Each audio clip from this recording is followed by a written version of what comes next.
Assalamualaikum warahmatullahi wabarakatuh. Selamat datang di Kisah Misteri Channel. Semoga kita selalu dilimpahkan rezeki dan kesehatan oleh Sang Pencipta. Jangan lupa untuk selalu mendukung kami dengan cara like dan subscribe video kami. Malam semakin larut dan Darto masih mendorong gerobaknya di sepanjang jalan kampung. Udara dingin mulai menusuk kulitnya yang hanya berlapis jaket tipis. Biasanya, di jam segini dagangannya sudah habis. Namun, entah kenapa malam ini siomainya masih tersisa cukup banyak. Ia menatap keranjang nyaman, tempat ia menyimpan siomay kukusnya. Masih ada lebih dari separuh dagangan yang belum terjual. Biasanya, ia tidak pernah pulang sebelum dagangannya ludes, tapi sekarang jalanan sudah mulai sepi. Warung-warung telah menutup pintunya, dan suara obrolan warga semakin jarang terdengar. Darto menghela napas panjang. Haruskah aku pulang saja? Pikirnya dengan perasaan sedih. Namun, bayangan wajah istrinya, Rini, langsung terlintas di benaknya. Perut anaknya, si Kesil Deva, tentu sudah mulai lapar menunggu uang hasil jualan hari ini untuk membeli makan esok hari. Darto tidak boleh pulang dengan tangan hampa. Ia melihat ke kiri dan kanan. Sudah tidak ada orang yang berlalu lalang. Hanya ada deretan rumah panggung tua dengan lampu Petromax yang mulai meredup. Dari kejauhan, samar-samar terdengar suara lolongan anjing yang membuat suasana semakin mencekam. Ia melirik jam di pergelangan tangannya. Waktu sudah menunjukkan pukul 11 malam. Apa aku coba lewat jalan lain? Siapa tahu ada pembeli. Gumamnya pelan. Darto memutuskan untuk tidak kembali ke rumah dulu. Ia tahu ada sebuah jalur kecil yang jarang ia lewati. Sebuah jalanan setapak yang membelah kebun kosong di pinggiran desa. Biasanya, ia selalu menghindari jalan itu karena gelap dan sunyi. Tapi malam ini ia tidak punya pilihan lain. Siapa tahu masih ada orang yang masih begadang. Gumamnya sambil menggigit bibir. Dengan sedikit ragu, Darto mengarahkan gerobaknya menuju jalur kecil tersebut. Begitu memasuki jalan setapak itu, Darto langsung merasakan perbedaan yang mencolok. Udara menjadi lebih dingin, jauh lebih menusuk daripada sebelumnya. Hembusan angin yang tadi sepoi-sepoi, kini terasa seperti bisikan halus yang berdesir di telinganya. Rerumputan di kiri kanan jalan tampak bergoyang, meski angin tidak terlalu kencang. Di kejauhan, terdengar suara jangkrik bersaut-sautan. Namun, semakin jauh Darto berjalan, suara itu perlahan menghilang. Darto mulai merasa tidak nyaman. Ia menelan ludah. Tangannya semakin erat menggenggam pegangan gerobaknya. Setiap langkah yang ia ambil terasa semakin berat, seperti ada sesuatu yang mengawasi dari kegelapan. Lewat sini saja, Darto. Sebentar lagi, pasti ada rumah warga, bisiknya kepada diri sendiri. Ia terus berjalan. Pohon-pohon di sekitarnya terlihat semakin tinggi dan rapat. Ranting-rantingnya menjuntai seperti tangan-tangan kurus yang siap meraih siapapun yang melintas. Saat itu, ia menyadari sesuatu yang aneh. Langkahnya tidak lagi menimbulkan suara. Ia berhenti sejenak. Biasanya, setiap kali ia berjalan, suara sandal jepitnya akan terdengar bergesekan dengan tanah. Tapi kini, tidak ada suara apapun. Darto mulai merinding. Ia menoleh ke belakang, memastikan bahwa ia masih berada di jalan yang benar. Tapi anehnya, jalan yang tadi ia lewati seolah menghilang. Semak-semak yang tadinya ada di pinggir jalan kini tampak lebih lebat menutupi jalur di belakangnya. Seakan-akan jalan itu tidak pernah ada sejak awal. Jantungnya berdegup semakin kencang. Jangan panik, terus jalan aja. Pasti ada kampung di depan, gumamnya pada diri sendiri. Dengan tangan yang mulai gemetar, ia kembali mendorong gerobaknya. Langkahnya semakin cepat, hampir seperti setengah berlari. Namun, semakin jauh ia berjalan, semakin ia menyadari bahwa jalan ini tidak ada ujungnya. Setelah beberapa menit berjalan dalam ketakutan, tiba-tiba mata Darto menangkap sesuatu di kejauhan. Sebuah cahaya bersinar terlihat di kejauhan. Ia mengerjapkan matanya beberapa kali, memastikan bahwa ia tidak sedang berhalusinasi. Tapi cahaya itu benar-benar ada. Semakin ia melangkah maju, semakin jelas cahaya itu terlihat. Darto menghela napas lega.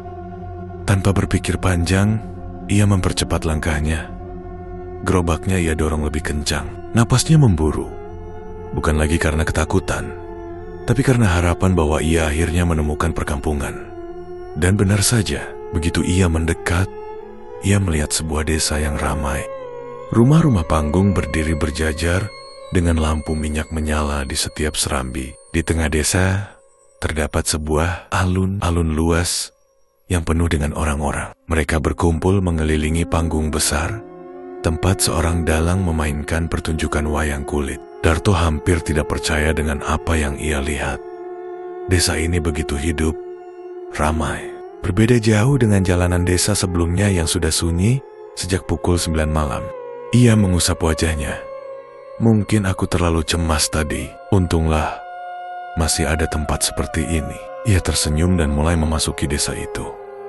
Tidak ada lagi rasa takut. Kini, ia hanya berpikir satu hal. Ini kesempatan besar buat jualan. Sambil mendorong gerobaknya dengan semangat, Darto mendekati kerumunan. Ia mempersiapkan dirinya untuk menjajakan siomainya kepada para warga yang terlihat begitu antusias menikmati pertunjukan. Darto berdiri di ambang desa itu. Jantungnya masih berdegup kencang. Setelah perjalanan panjang, melalui jalan setapak yang sunyi dan mencekam, kini di hadapannya ada sebuah perkampungan yang ramai, penuh cahaya dan kehidupan. Panggung pertunjukan wayang kulit berdiri megah di tengah alun-alun desa. Bayangan para tokoh wayang bergerak di balik kelir putih dengan suara dalang yang menggetarkan udara malam. Musik gamelan mengalun merdu, membaur dengan suara tawa dan perbincangan warga yang terdengar riuh. Sungguh aneh, ia tidak pernah tahu ada desa di sekitar sini yang masih sehidup ini di tengah malam. Biasanya, desa-desa di daerah ini akan mulai sepi sejak pukul 9 malam, tapi yang satu ini seolah baru saja bangun dari tidurnya. Namun, Darto mengabaikan keanehan itu. Baginya, ini adalah kesempatan emas. Dengan cepat, ia mengatur ulang dagangannya, memastikan bahwa uap siomainya masih mengepul, lalu mendorong gerobaknya lebih dekat ke kerumunan. Darto mulai menjajakan jualannya. Suaranya menggema di antara riuh rendah orang-orang yang menonton pertunjukan. Namun, ada sesuatu yang janggal. Tidak ada yang menoleh ke arahnya. Biasanya jika ia menawarkan dagangan, setidaknya ada satu atau dua orang yang melirik dan tertarik. Tapi anehnya kali ini, tidak ada satupun yang memperhatikannya. Mereka terus menonton pertunjukan wayang, seolah Darto tidak ada di sana. Darto mengernyit. Aneh, kenapa mereka tidak mendengar? Tapi ia tidak menyerah. Ia mendorong gerobaknya lebih dekat lagi, hingga hampir berada di sisi panggung. Ia mengedarkan pandangannya, mencari seseorang yang mungkin tertarik untuk membeli.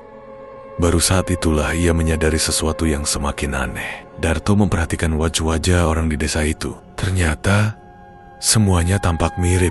Bukan berarti mereka memiliki wajah yang persis sama. Tetapi ada sesuatu pada ekspresi mereka yang terasa identik. Senyuman yang sama, sorot mata yang sama, gerakan yang sama. Mereka duduk di tanah dalam posisi bersila, punggung tegak lurus, dan kepala mereka menoleh ke kanan dan ke kiri dengan gerakan yang benar-benar serempak. Seiring dengan irama pertunjukan wayang, Darto bergidik. Apa mereka sudah latihan supaya bisa seirama begini? Tapi pertanyaan itu langsung ia usir dari kepalanya. Aku pasti cuma terlalu lelah, pikirnya, berusaha menenangkan diri. Ini cuma kebetulan. Ia menghela napas panjang dan kembali menawarkan dagangannya. Kali ini, seorang pria tua yang duduk di barisan belakang perlahan menoleh ke arahnya. Darto tersenyum lega, siap melayani pembeli pertamanya di desa ini. Namun, ketika pria tua itu berbalik sepenuhnya ke arahnya, senyum di wajah Darto langsung memudar. Wajah pria itu tidak memiliki mata, kelopak matanya tertutup rapat, seolah dijahit dengan benang halus. Namun, meski tidak memiliki mata, pria itu seakan bisa melihatnya. Pria itu tersenyum lebar, terlalu lebar untuk ukuran manusia biasa, lalu mengangguk pelan. Darto mundur selangkah, jantungnya berdegup semakin kencang. Ia menoleh ke sekeliling, ingin memastikan apakah ada orang lain yang memperhatikan kejadian ini. Tetapi semua orang masih tetap menonton wayang, tidak ada yang peduli. Darto menelan ludah. Mungkin aku cuma salah lihat, bisiknya, berusaha meyakinkan diri sendiri. Tapi saat ia kembali menatap pria tua itu, tiba-tiba sosoknya sudah tidak ada. Yang ada sekarang hanya tanah kosong tempat dia duduk tadi, dan tiba-tiba terdengar suara di dekatnya. Bang, saya mau beli satenya. Darto tersentak dan menoleh cepat. Di hadapannya kini berdiri seorang perempuan muda dengan pakaian kebaya hijau. Rambutnya panjang terurai dan kulitnya pucat seperti porselen. Senyum manis tersungging di bibirnya, seolah-olah tidak ada yang aneh di desa ini. Darto berusaha mengendalikan kegugupannya. Oh, iya, mau beli berapa, Mbak? Perempuan itu tersenyum. Saya mau beli 5 bungkus. 5 bungkus? Wah, banyak sekali, Mbak. Buat keluarga ya? Perempuan itu tidak menjawab. Ia hanya tersenyum. Darto merasa ada sesuatu yang janggal, tapi ia mencoba mengabaikannya. Ia mengambil 5 bungkus siomay, membungkusnya dengan daun pisang, lalu menyerahkannya. Semuanya jadi 25.000, Mbak, kata Darto menyebut harga. Namun, perempuan itu hanya menatapnya. Saya tidak punya uang, Bang, katanya dengan santai. Darto mengerutkan kening, kebingungan. Aduh, jadi gimana Mbak bayarnya? tapi saya bisa bayar dengan sesuatu yang lebih berharga daripada uang. Lanjut perempuan itu, dengan matanya yang bening berkilat aneh dalam cahaya lampu minyak. Darto kebingungan, sesuatu yang lebih berharga daripada uang? Maksudnya apa? Sebelum ia bisa bertanya lebih lanjut, perempuan itu menyelipkan sesuatu ke dalam saku jaketnya Darto dengan gerakan cepat. Darto merinding. Ia tidak sempat melihat apa yang diberikan perempuan itu, tapi benda itu terasa dingin dan basah, seperti daging yang masih berlumurah darah. Darto buru-buru merogoh sakunya, namun saat ia mengeluarkan benda itu dan melihatnya di bawah cahaya, tubuhnya langsung membeku. Benda itu adalah sepotong jari manusia. Darto tersentak dan menjatuhkan jari itu ke tanah. Napasnya memburu dan tubuhnya mendadak terasa lemas. Ia menoleh ke arah perempuan itu, tapi dia sudah menghilang. Bahkan 5 bungkus siomay yang tadi ia berikan juga lenyap. Pikiran Darto kacau. Ia ingin lari dari desa ini, ingin segera meninggalkan tempat aneh ini. Tapi saat ia menoleh ke belakang, matanya membelalak. Jalan yang tadi ia lalui sudah tidak ada. Hanya ada barisan rumah-rumah tua dan pepohonan gelap yang entah sejak kapan mulai mengelilinginya. Darto tersadar ada yang salah dengan tempat ini, dan dia sudah terjebak di sini. Dan dari kejauhan, di antara bayangan panggung wayang, samar-samar ia mulai melihat sesuatu yang semakin membuat bulu kuduknya berdiri. Puluhan pasang mata yang mengintip dari balik tirai kelambu rumah di desa itu. Mereka semua mengawasinya, dan perlahan mereka mulai tersenyum. Darto berdiri kaku di tengah desa. Tubuhnya gemetar hebat. Puluhan pasang mata yang mengintip dari balik kelambu rumah tua itu masih tertuju padanya. Mata-mata itu bersinar samar dalam gelap, seperti mata kucing yang menangkap cahaya. Dan mereka semua tersenyum. Senyuman yang lebar, bahkan terlalu lebar. Jantung Darto berdetak tak menentu. Apa yang sedang terjadi di sini? Ia mencoba menenangkan diri, meyakinkan dirinya bahwa semua ini hanya perasaannya saja. Tidak mungkin. Ini pasti cuma halusinasiku aja. Aku pasti terlalu capek. Darto berusaha menenangkan dirinya sendiri. Namun, suara langkah pelan yang datang dari arah rumah-rumah itu menampar kenyataan di wajahnya. Seseorang atau sesuatu sedang berjalan menuju ke arahnya. Darto menelan ludah. Dia ingin lari, tapi kakinya terasa berat seperti dicor. Lalu, mereka muncul, sosok-sosok yang berjalan tanpa suara. Dari balik bayang-bayang rumah, mereka keluar satu persatu. Mereka berjalan pelan, beriringan, membentuk lingkaran di sekeliling Darto. Tubuh mereka bergerak tanpa suara. Langkah kaki mereka tak menimbulkan bunyi sedikit pun di atas tanah. Wajah mereka pucat, seperti tidak pernah terkena matahari. Mata mereka kosong. Bibir mereka tersenyum lebar, memperlihatkan deretan gigi yang tampak lebih banyak dari manusia biasa. Darto mencoba menguasai ketakutannya. "Pak, Bu, apa ada yang mau beli siomay?" Suaranya bergetar, menahan rasa takutnya. Tapi tidak ada yang menjawab. Mereka hanya tersenyum. Senyum yang menakutkan. Darto mencoba mundur. Namun salah satu dari mereka tiba-tiba melangkah lebih dekat.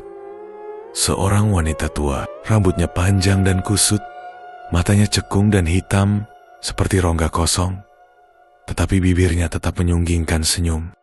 "Apa kamu lapar, Nak?" tanya wanita itu dengan suara yang serak dan pelan. Darto merinding. Saya tidak lapar, Bu." Wanita itu tetap tersenyum. "Kami di sini selalu lapar." Tiba-tiba, suara tawa pelan terdengar dari sekelilingnya.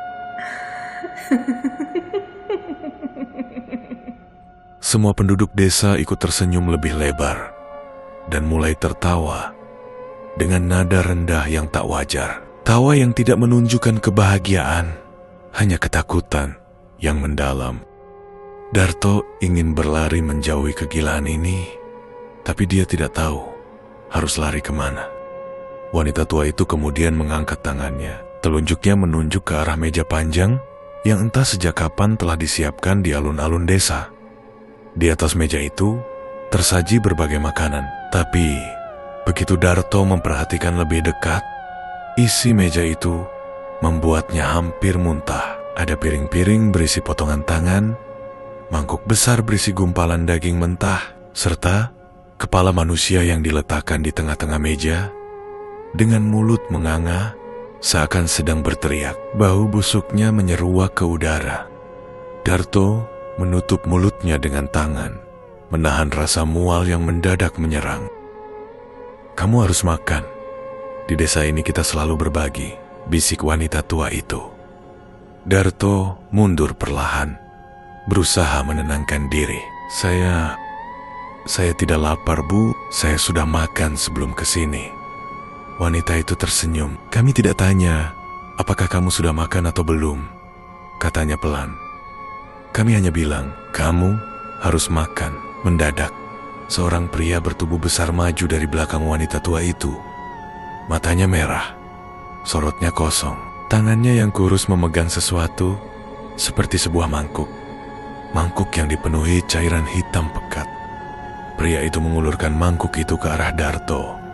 Dia menelan ludah. Bau cairan itu menyengat, seperti darah busuk yang sudah lama membeku. "Minum," kata pria itu dengan suara dalam. Darto menggeleng cepat. "Tidak, saya tidak bisa, Pak." Pria itu tetap memajukan mangkuk itu. "Cepat minum." Suaranya semakin berat. Semua penduduk desa kini menatap Darto dengan senyum yang tidak berubah. Mereka menunggu Darto menelan cairan itu. Dia merasa terpojok. Otot-ototnya menegang, siap untuk lari kapan saja. Tapi sebelum ia bisa mengambil keputusan, sesuatu terjadi. Dari kejauhan, ada suara yang memanggil namanya. Darto terkejut.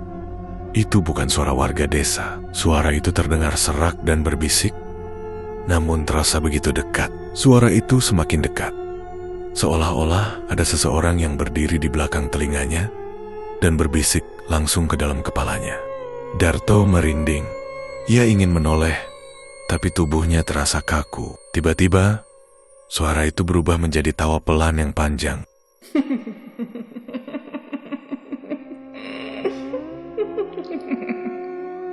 Darto tahu, apapun yang berbicara itu pasti bukan manusia. Darto akhirnya memberanikan diri menoleh ke belakang. Dan saat itulah, ia melihat sesuatu yang hampir membuatnya kehilangan akal. Bayangan tinggi berdiri di belakangnya. Bayangan itu jauh lebih tinggi dari manusia biasa, dengan tubuh kurus kering seperti ranting pohon. Tapi yang paling mengerikan, bayangan itu memiliki wajah yang sama persis dengan Darto. Hanya saja, wajah itu tampak lebih tua. Kulitnya pucat membiru, matanya kosong, dan bibirnya menyeringai lebar dengan gigi hitam yang runcing. "Aku lapar," bisik makhluk itu dengan suara yang terdengar seperti Darto sendiri. Darto menjerit dan langsung berlari sekuat tenaga. Penduduk desa yang tadi berdiri diam kini bergerak cepat, mengejarnya dari segala arah. Langkah kaki mereka tetap tidak bersuara. Meskipun mereka berlari dalam jumlah banyak, mereka mengejarnya seperti bayangan di malam hari. Darto menoleh ke kanan dan ke kiri, mencari jalan keluar. Tapi setiap kali ia mencoba berbelok, jalan yang ia pilih berubah menjadi jalan buntu. Tidak ada jalan keluar, dan yang lebih buruk, di tengah desa, di balik kelir panggung wayang kulit yang masih menampilkan pertunjukan, bayangan besar yang mirip dengannya masih berdiri, menunggunya, dan makhluk itu tersenyum. Darto berlari sekuat tenaga, napasnya memburu. Di belakangnya, puluhan penduduk desa berwajah kosong terus mengejarnya. Mereka berlari dengan cara yang aneh, yang terlalu cepat, terlalu senyap. Darto tidak peduli kemana ia pergi, yang penting ia menjauh dari mereka. Namun, setiap kali ia mencoba berbelok, jalan di depan selalu berubah. Tadi ia melihat sebuah gang kecil di ujung jalan, tapi begitu ia melewati sebuah rumah, gang itu lenyap, digantikan tembok tinggi yang menjulang. Ia berusaha mencari arah lain, tetapi setiap belokan hanya membawanya kembali ke tempat semula. Ia terjebak dalam labirin tanpa ujung.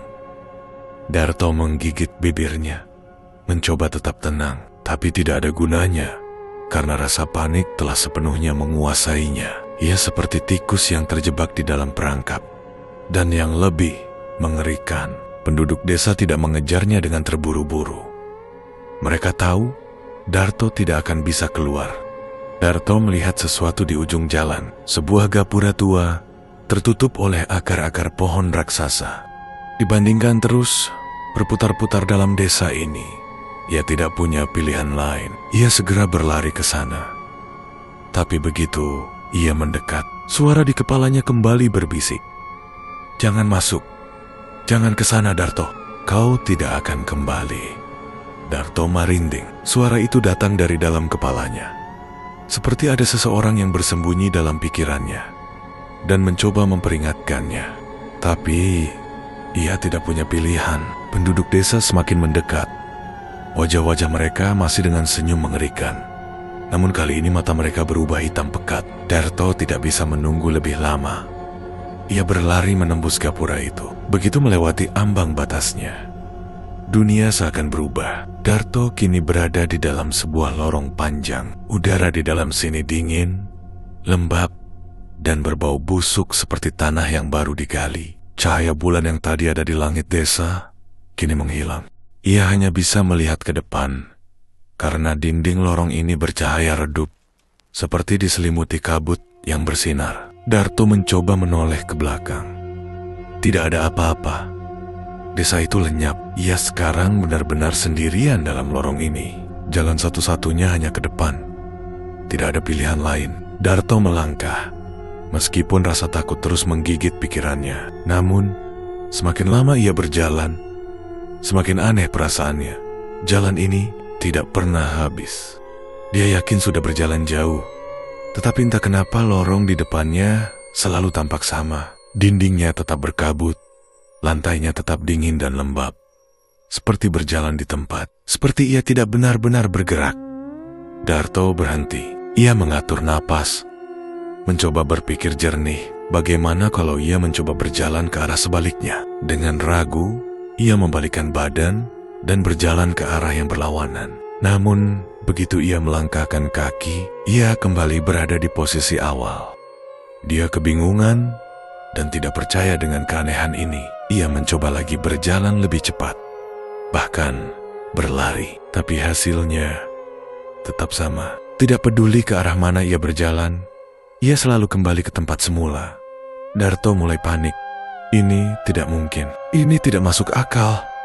Ia menekan kepalanya, mencoba berpikir bagaimana cara keluar dari sini. Tapi sebelum ia menemukan jawaban, lorong itu mulai berubah tanpa sepengetahuan Darto. Tiba-tiba udara terasa semakin dingin. Darto bisa melihat uap napasnya di udara. Dinding yang tadi bercahaya redup kini berubah gelap, hanya menyisakan kabut yang lebih tebal. Lalu ada suara langkah kaki. Suara langkah kaki itu pelan dan tidak beraturan, seperti seseorang yang terseret saat berjalan. Darto menelan ludah. Ia mencoba mencari asal suara itu, tetapi kabut terlalu pekat. Tiba-tiba suara napas terdengar di belakangnya. Darto membalikan badan dengan cepat. Di sana tidak ada siapa-siapa, tidak ada siapapun. Tapi saat ia menoleh kembali ke depan, seseorang berdiri di sana. Darto terkejut dan mundur beberapa langkah. Sosok yang berdiri itu adalah dirinya sendiri. Versi Darto yang lebih tua, lebih kurus, lebih menyeramkan. Matanya kosong, wajahnya pucat, dan bibirnya tersenyum lebar dengan gigi hitam tajam yang mencuat keluar. Makhluk itu mengangkat tangannya. Lalu makhluk itu memanggil namanya. Darto kebingungan karena dia mengenali suara itu. Suara itu adalah suaranya sendiri, tapi suaranya terdengar lebih serak, lebih berat, seperti seseorang yang telah lama mati dan mencoba berbicara kembali. Makhluk itu melangkah maju. Darto membeku di tempatnya. Sosok itu semakin dekat. Lalu mendadak tangannya mencengkeram leher Darto. Darto terbatuk dan meronta-ronta. Jari-jari makhluk itu dingin seperti es, mencengkeram erat lehernya, lalu membungkuk. Wajahnya semakin dekat dengan Darto dan berbicara.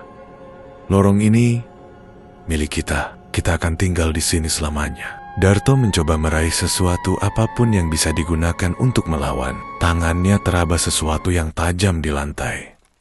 Sebuah batu kecil. Tanpa berpikir panjang, ia langsung menghantam batu itu ke kepala makhluk itu. Makhluk itu mundur dengan suara geraman aneh. Darto menggunakan kesempatan itu untuk melepaskan diri dan berlari. Ia tidak tahu kemana. Ia hanya berlari. Kakinya terasa berat, paru-parunya terbakar.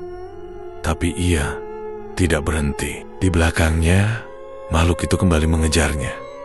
Lorong ini seperti tidak pernah berakhir. Namun tiba-tiba ada cahaya di depan. Darto mengerahkan seluruh tenaganya untuk menuju ke sana. Tapi makhluk itu semakin dekat. Darto bisa merasakan napas dinginnya di tengkuknya. Lalu ia melompat ke arah cahaya itu. Dan saat itu juga lorong itu menghilang. Darto terlempar ke udara. Tubuhnya terasa ringan, seperti sedang jatuh bebas. Dunia di sekelilingnya berputar kabut hitam, dan bayangan lorong yang mencekik tadi menghilang. Kemudian ia terhempas ke tanah. Dadanya menghantam permukaan keras, memaksanya tersungkur. Darto terbatuk. Ia bisa merasakan pasir dan rumput di mulutnya. Dia segera bangkit, mengatur napas. Di mana ini? Pikirnya dalam hati. Matanya melirik ke sekeliling. Ia tidak lagi berada di dalam lorong tanpa akhir. Tidak ada dinding berkabut. Tidak ada sosok dirinya yang menyeramkan. Ia berada di tanah lapang, diterangi cahaya bulan. Angin dingin berembus pelan, membawa aroma tanah basah yang familiar. Darto gemitar. Apakah ia berhasil keluar? Apakah ini dunia nyata? Namun sebelum ia bisa memastikan, terdengar suara gamelan dari kejauhan. Jantungnya berdetak dengan cepat. Ia menoleh. Di balik bayangan pohon-pohon raksasa, ada desa itu. Desa tanpa nama. Desa yang tadi ia tinggalkan. Desa yang seharusnya sudah ia lewati. Tapi kenapa ia masih berada di sini? Darto merayap mundur. Tidak percaya, ia sudah melewati lorong itu. Ia sudah berlari dari makhluk menyeramkan tadi. Ia sudah lolos. Tapi, kenapa ia masih di sini? Suara gamelan semakin jelas. Darto bisa melihat dari kejauhan, wayang kulit masih dipentaskan di alun-alun desa. Sama seperti tadi, orang-orang masih berkumpul, tertawa, dan bersorak, seolah waktu tidak pernah bergerak sejak ia pergi. Tidak, ini tidak mungkin. Ia mulai mundur, tapi sebelum ia bisa bergerak lebih jauh, terdengar suara di belakangnya. Kau sudah kembali. Darto membeku. Suara itu pelan, dalam, dan sangat akrab. Darto menoleh perlahan dan melihat sosok dirinya sendiri. Tapi berbeda dengan yang ia temui di lorong tadi. Yang ini lebih nyata, lebih hidup, dan yang lebih mengerikan, sosok itu mengenakan baju yang sama persis dengan yang ia pakai sekarang. Seolah ia baru saja menggantikan dirinya sendiri. Darto mundur, matanya melebar. Ada apa ini? Apa yang terjadi? Sosok itu menatapnya dengan ekspresi datar. Kau seharusnya tidak kembali ke sini, katanya. Suara itu terdengar persis seperti suaranya sendiri. Tapi kau memaksa keluar dari lorong. Jadi sekarang ada yang harus menggantikanmu. Darto semakin gemetar. Apa maksudmu? Sosok itu tidak menjawab. Ia hanya tersenyum dan mulai berjalan menuju desa. Tunggu, Darto berteriak. Tapi tubuhnya tidak bisa bergerak. Ia hanya bisa melihat dirinya sendiri berjalan menjauh, masuk ke dalam desa, dan menghilang di antara penduduk yang sedang bersukaria. Lalu suara gamelan berhenti. Desa itu perlahan memudar, seolah-olah tidak pernah ada sejak awal. Darto! Darto, bangun! Sebuah suara membangunkannya. Darto tersentak, terengah-engah. Ia melihat ke sekeliling. Dia sedang berbaring di atas tanah dengan beberapa orang mengelilinginya. Di antara mereka, ia mengenali satu wajah yang familiar. Dia adalah Karyo, temannya sesama pedagang keliling. Darto, astaga, kau baik-baik saja? Darto mencoba berbicara, tetapi suaranya tidak keluar. Tubuhnya lemas, seperti baru saja dikeluarkan dari alam mimpi yang terlalu nyata. Kau kenapa? Aku mencarimu sejak tadi malam. Aku menemukanmu pingsan di pinggir hutan. Darto mengerjap. Hutan? Ia menoleh ke sekeliling. Memang benar ia sekarang berada di dekat pepohonan tinggi yang mengelilingi jalan kecil berpasir. Tidak ada desa, tidak ada penduduk aneh, tidak ada pertunjukan wayang kulit. Hanya ia dan Karyo. Darto merasakan bulu kuduknya berdiri. Apa yang terjadi? Apakah tadi semua itu hanya mimpi? Tapi kalau itu mimpi, kenapa rasanya begitu nyata?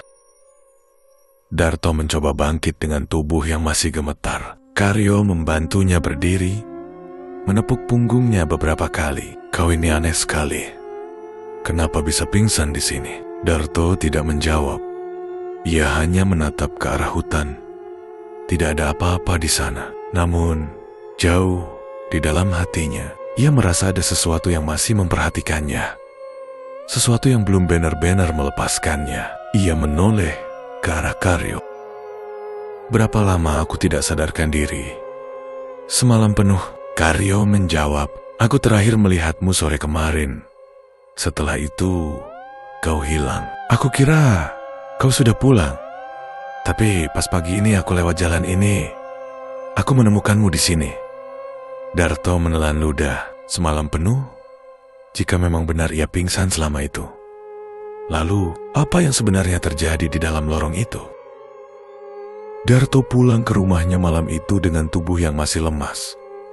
Tapi, ada satu hal yang aneh. Ia merasa bukan lagi dirinya yang sama. Ia menatap bayangannya di kaca rumahnya. Matanya terasa berbeda, seperti bukan lagi miliknya. Dan saat itu juga, di sudut kaca, ia melihat sesuatu. Bayangan seseorang bayangan yang menyerupai dirinya sendiri. Darto membalikan badan dengan cepat. Tidak ada siapa-siapa, tapi saat ia kembali menatap kaca, bayangan itu tersenyum dan berkata, "Kau mungkin telah kembali, tapi kau tidak akan pernah benar-benar kembali."